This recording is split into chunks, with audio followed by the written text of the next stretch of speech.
Morning. Please stand with me as we continue reading through the Gospel of Mark. We're going to be in chapter 4, verses 35 through 41.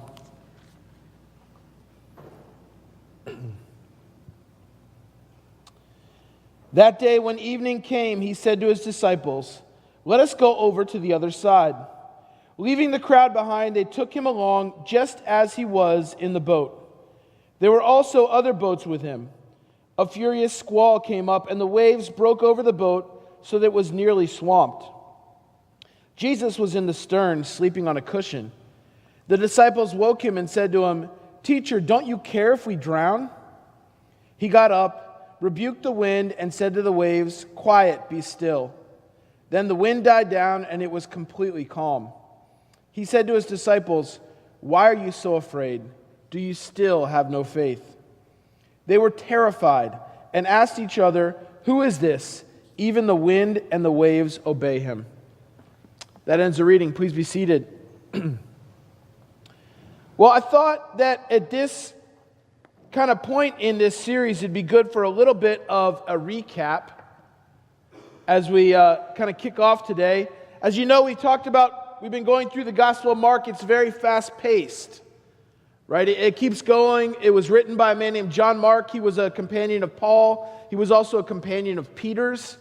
We think that Peter is his likely source. It seems that a lot of the details in Mark, even in this passage we just read, would indicate firsthand experience or knowledge.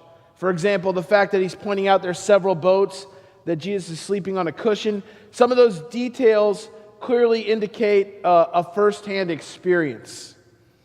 And so we have that thought. We talked about how there's some bold statements made at the very beginning that would have been inflammatory statements, right? And as we've walked through, we've looked at Jesus teaching. We've looked at some of the things that he's done. Last week, we kind of got into the first parable that he was telling.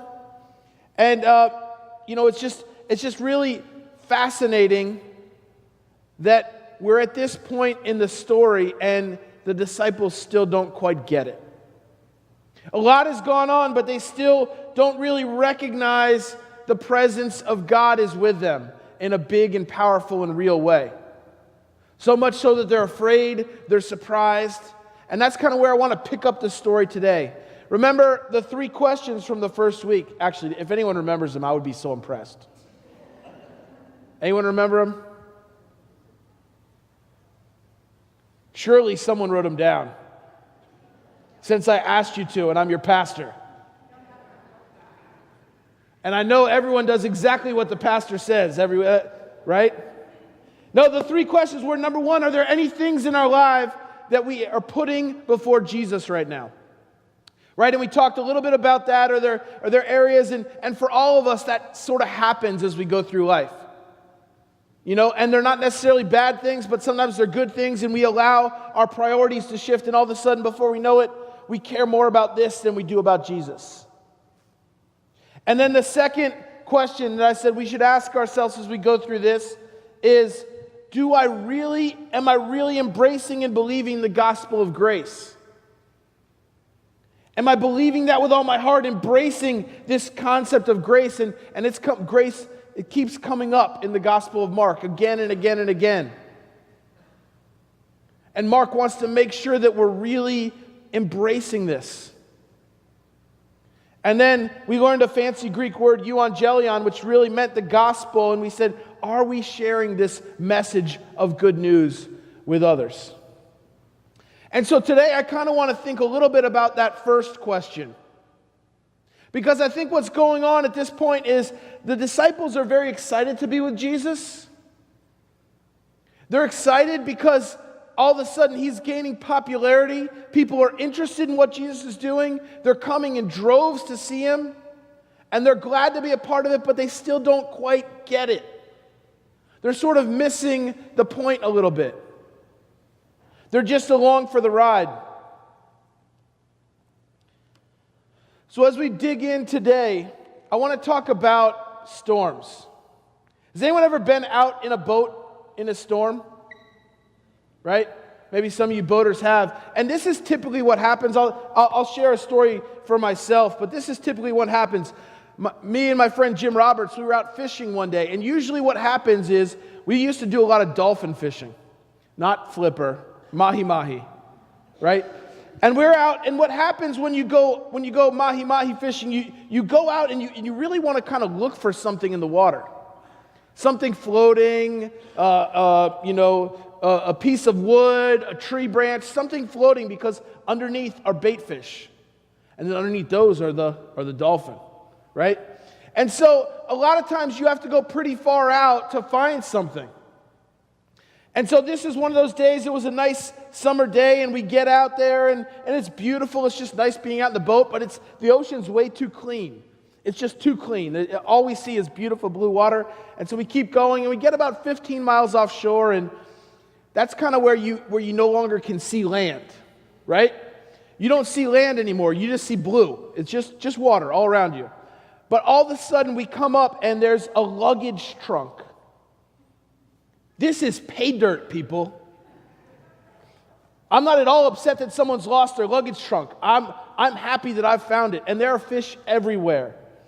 And I mean, we are catching fish left and right, to the point that we're literally letting fish go because we think, oh, we'll get a bigger one.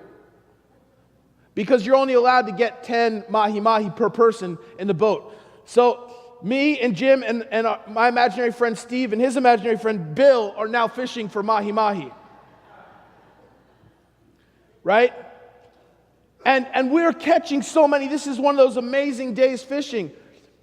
But as this happens sometimes, time goes by and we start looking west towards where we assume land is, right? And we don't see any land at all because we're pretty far off. But what we do see is a sky that was sunny and blue is now black. Now, I'm not a meteorologist. But when you see a black sky, that's not good. And so we start deciding it's probably time to make our way home.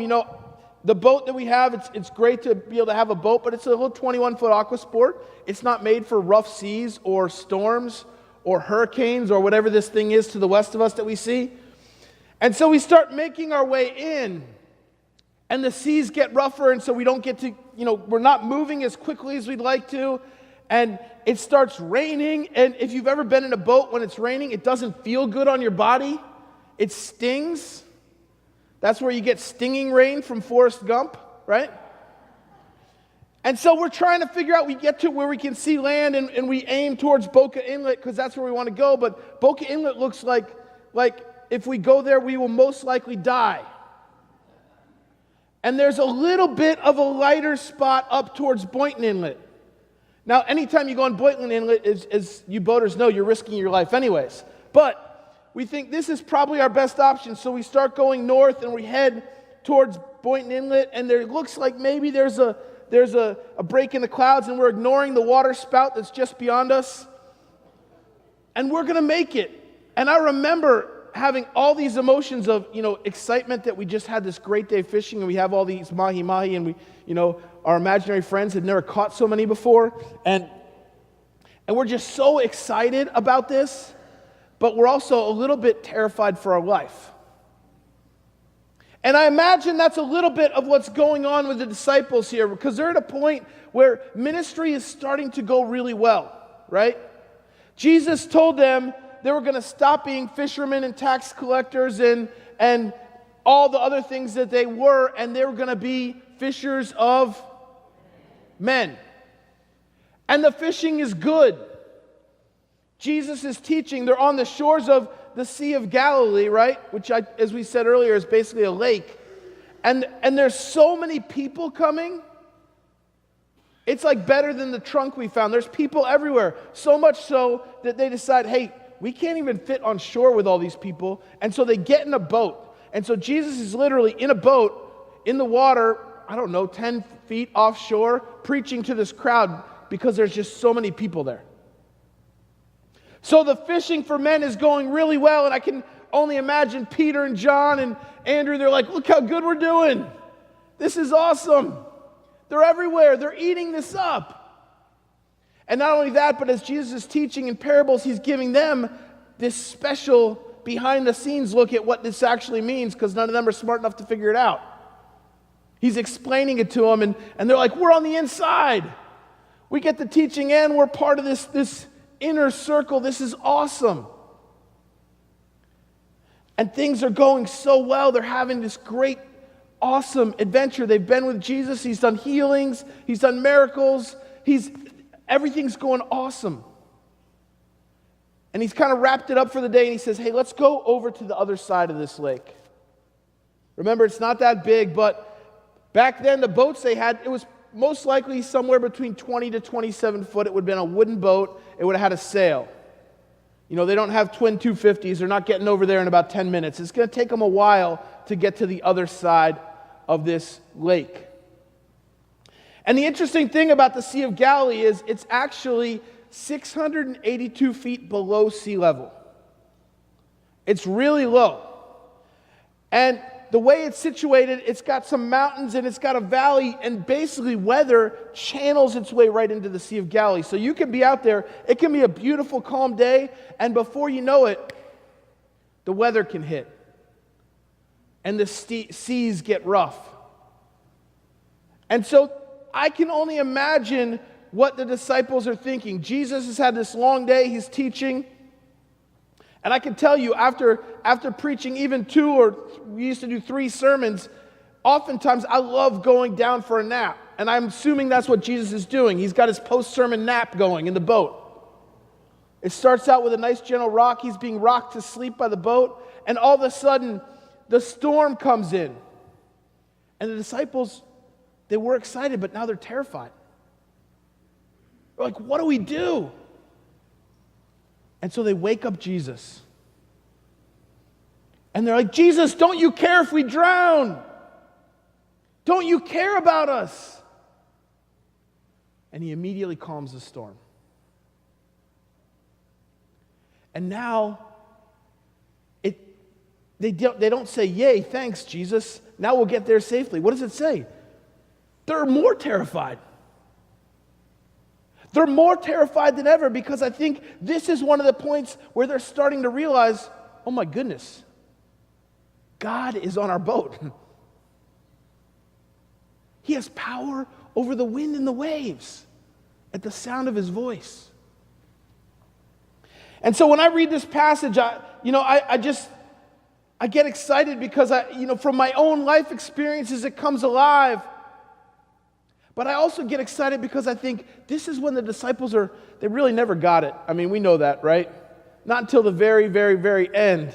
They still never really got it, but they're starting to see just who Jesus really is. And so I want to look at a few things for us that we can practically take away from this. Because you may or may not be a fisherman, or you may or may not be out in the ocean in a storm, but we all face storms in life, right? We all go through hard times. The loss of a loved one, the loss of a job, a broken relationship, financial turmoil, fill in the blank. We all go, health issues, we all go through storms in life. Hard times. And it's easy for our response to be like the disciples. Jesus, don't you care? Jesus, where are you? And we all have probably experienced those thoughts and emotions. So what does this text teach us about how to respond in those situations? Well, the first point is that Jesus hears our cries. When you're in the storm of life, whatever it may be, Jesus hears when we cry out to him. He's there listening. And even when it feels like maybe he doesn't, even when we feel all alone, even when we're terrified, Jesus is always there. The second thing is that Jesus is with us in the midst of the storms of life. There's a man by the name of Louis Jordan. And going back about 15, 20 years, Louis Jordan was out in the ocean, and his fishing boat capsized. So it turned over. And he was, in the process, he got jostled, he broke his shoulder. And he was stuck out in the ocean for 66 days. Lost at sea. He credited his survival to a few things. Number one, he said, it rained a lot, which you would think was bad, but the good news is he was able to gather rainwater and drink it. Because if you gather salt water, apparently, obviously it doesn't quench your thirst and you go insane, they say. I've never tried it before. And he also was able to make some fishing line and catch fish out of his clothes. He must have been a Boy Scout or something. I don't know how he did that, but he caught fish somehow with his clothes. And he said prayer. He said for some reason, he always felt like someone was right there with him. And when the seas got rough and it was hard to hold on because he had a broken shoulder and he's holding on with one arm, and the times where he felt scared because he saw sharks in the water and he felt bumps on his leg. Throughout all this, he said he always felt like there was someone with him. And when he was rescued,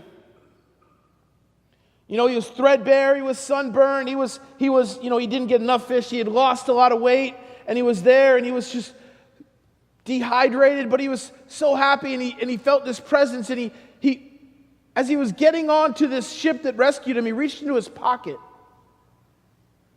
And in his pocket was a wooden cross that he used to carry with him as he would take communion at church.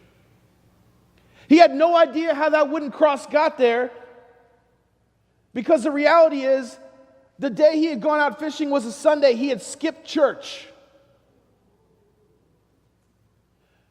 But he said that cross, as he felt it, he realized that Jesus was with him the whole time. And he didn't even know it. Right there in his pocket. And he sort of credited that feeling to the fact that he subconsciously felt that cross and the presence of God with him. But the reality is, we don't have to be lost at sea to know that Jesus is with us in the storms of life. Whatever it is you're facing right now, or the next storm that's going to come in your life, Jesus will be there with you through it. That's a promise. It may seem like he's asleep, but he's there with you, helping you, guiding you, waiting to hear your cry. The third thing is we need to remember Jesus' faithfulness. My glasses are in my pocket, not on my head. Look with me, if you will, at Psalm 77. I think it's going to be up on the screen as well. When I'm going through hard times, I love to read the Psalms because many of them were written by David. Not all of them, but a lot of them. The majority of them are written by David. And it's so fascinating to me because the pattern is this, right? David is crying out in praise to God, telling God how amazing and great he is. And then he's also sort of almost yelling at God, God, why are all these bad things happening? And every once in a while you come across a psalm where it's both together. And Psalm 77 is this. I cried out to God for help. I cried out to God to hear me. When I was in distress, I sought the Lord. At night, I stretched out my untiring hands. I would not be comforted. Now here's where it turns the corner. I remembered you, God, and I groaned. I meditated. My spirit grew faint. I kept my eyes from closing. I was too troubled to speak. I thought about the former days, the years of long ago. I remembered my songs in night. My heart meditated, and my spirit asked, will the Lord reject me forever? Will he never show his favor again? Has his unfailing love vanished forever? Has his promise failed for all time? Has God forgotten to be merciful? Has he in anger withheld his compassion? Then I thought, to this I will appeal. The years when the Most High stretched out his right hand, I will remember the deeds of the Lord. I will remember your miracles of long ago. I will consider all your works and meditate on your mighty deeds. You see, in the midst of our storms, one of the important things is that we remember the faithfulness of God. We remember how good God is to us. I honestly believe that's one of the reasons that Jesus instituted this meal. That's why he said, do this in. That's right, because life is going to be hard. We're going to face storms. I promise you, if things are good now, they might not be in a year. They might not be in 6. They might not be tomorrow. Heck, the Patriots could win tonight. If they do, I will be miserable, as I have been 6 times in the last however many years. It's like, enough already, God. The Patriots are like King Saul. I get it. They're big. They're strong. They're good looking. They're married to supermodels. I get it. When is David going to beat them already? It's time for the Miami Dolphins to rule again. I thought I'd get an amen for that, but whatever. But Jesus says, do this in remembrance of me, because when the bad times in life come, we remember the goodness of God. What is there better to remember than Jesus is willing to give his life for us? That's how much he loves us. That's how much he wants good for us. Gave his life. And finally, Jesus will calm your storm. It may be a long storm. You may be going through it. Maybe you say, Pastor Dave, I've been going through this storm for 10 years. Or maybe it just seems like 10 years. But Jesus will calm your storm. I'm going to close with a story I've shared before, but for me it's just so real and so powerful and so personal because it's my story. It's a story of how I ended up at Advent, and you may know that I was pastoring at a church just a little north of here, and I was working. My best friend that I grew up with asked me again and again, Pastor, will you come? Will you work with me? I need you. I need you to help me. I need you to come do this. And finally I gave in and I went with him. And I was there for about 1.5 years, and after 1.5 years, I went into his office because my job was to go to replace a mutual friend of ours, and the mutual friend never left. And so I came in and I said, hey, what are we going to do about this? We got to figure this out. And he says, I'm glad you brought it up because there's no more money for you. And that was so hard. It was at a time when, as a family, we were struggling already because Sarah was in school. She was preparing to be a firefighter, paramedic, this new career she wanted to launch out in. So we only had my income, and we were trying to figure out how we were going to do this. And then all of a sudden, my income is gone. And we lost our house. And my identity, which for so many years had been in being a good pastor and working towards this, it was all gone. And I looked for other jobs, and I had a couple of offers right away, and I didn't really want to do those things. And then all of a sudden, there were no offers. And I remember being in my car, driving between Linton and Yamato on Military Trail, and just crying and weeping and saying, God, this is too much.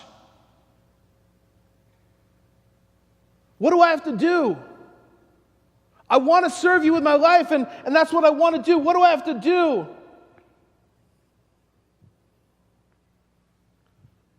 And then I had a couple of buddies who happened to attend Advent Lutheran Church. And they reached out and they said, hey Dave, I know you don't do this anymore, but we really need some help. We keep hiring these youth pastors that stay here for like 4 months.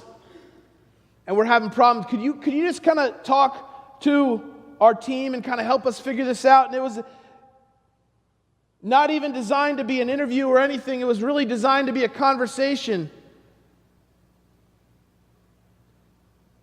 And what it clearly was God opening a door. And even at first, it was when I first met with Pastor Andy, he was like, "It's clear to me that you're wounded right now." And I said, "Yes, I am. I'm wounded."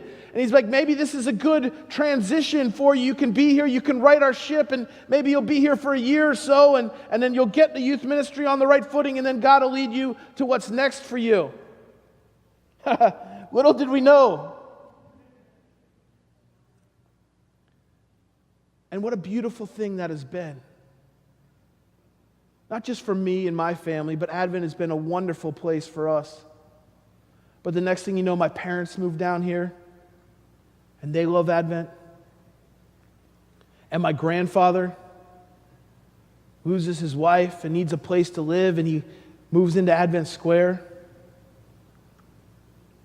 And who would have known that in the midst of this storm of life, as I'm crying out saying, "God, this is too much," that God had this great plan for me, for my family? Who would have known? God knew. And when it felt like I was all alone, when it felt like God wasn't there, when it felt like He didn't hear my cries, He was working. And I know that whatever storms that you're going through, God is working. He will calm your storms. Amen.